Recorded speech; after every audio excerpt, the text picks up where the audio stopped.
вече ви обещах, в момента сме в специалното демонстрационно студио на BMW за моделите M и BMW Individual.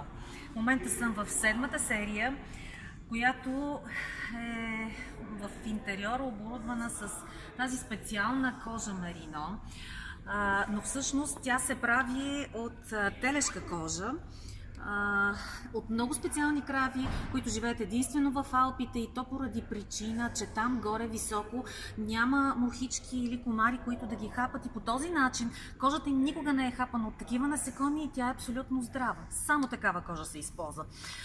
Направени са тези шевове на ръка от майсторите с машина, но машина задвижвана на ръка от майстор. Освен това, тези бели кантове тук, които тези плитки се сплитат на ръка, за да се получи най-добрата плитка. Отгоре покривът, както и тук отстрани на колоните, са покрити с тази изключително мека материя алкантър, която наистина като я докосвате, изпитвате невероятно усещане буквално на мека бебешка кожа. Всъщност, сега ще ви покажа от кожата, от която се правят интериорите вътре.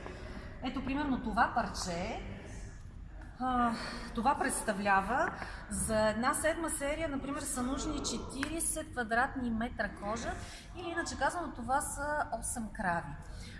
Тази част, примерно тук, тя се намира отдолу на кравата, където е единия крак. Тя не е достатъчно добре, затова се изрязва и се използва наистина само най-добрата част, най-съвършената част от кожата, така че да се получи изключителен лукс, изключително съвършенство, без никакъв компромис.